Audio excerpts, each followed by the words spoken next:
I don't think retirement was ever part of my life plan.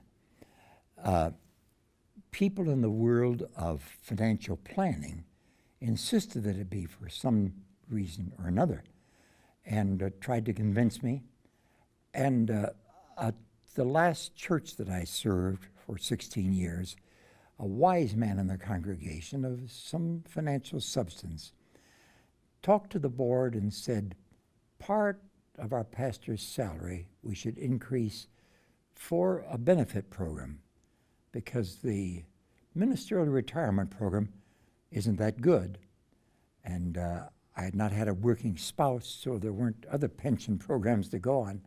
So it was going to be Social Security and my denominational pension and anything else that was saved. And so there was a little bit more saved there. And I'm grateful for that financially. But I repeat, being ready to retire financially, people think through, and they can plan it out on paper.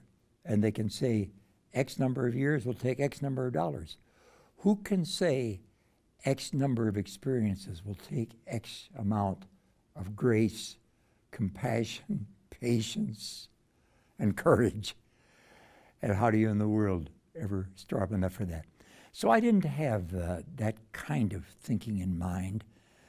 But the truth is, if we live the Christian life, even as much as we're able in our poor faltering ways, and I'm one of God's faltering ones, no doubt about that, even so, it's surprising what we learn as we pick it up along the way about what to do with our years and what to think about. Because all the stuff we put in this computer, it's all there. And it's there to pursue us or to redeem us. And for God's sake, therefore, let's invest in the program that will put the right stuff in the computer, so when you start pushing the buttons later on, or things start popping on the screen that you didn't push a button for, it'll be the right stuff coming up. So I'm grateful for that, those things that have influenced my life in those ways. Now, it suddenly is occurring to me that, I am in some kind of retirement. I would have told you once I finished my term of leadership in the seminary that I would still be living with the discipline in my life, and have been. And after retiring from that position the seminary had asked me to assume, I then from that point on felt that I had three works to do. One was to teach, and they were allowing me still to teach one course each semester in preaching. That's lovely, and I'm still enjoying it. Secondly, that I would accept outside speaking engagements around the country, and I've been fortunate to do that, and I've done a great deal of it. And third, writing. The writing, incidentally, has come into my life primarily since I was in my late 60s. People say, how many books have you written? How many have been published? And all that I've written, I guess, have been published. I don't write just for my own amusement. I write with a kind of mission.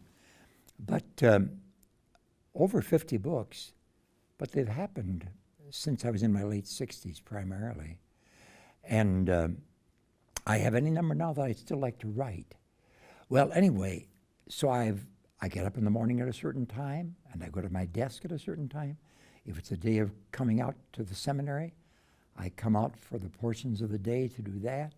If I'm speaking out of town for a weekend, I do that.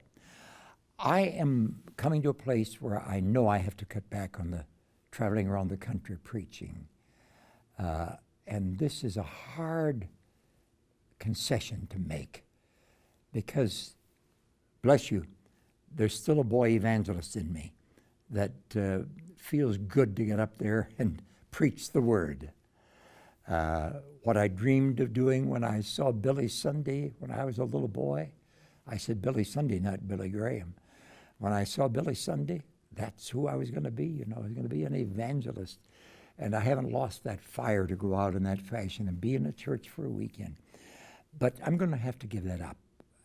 at least diminish it markedly.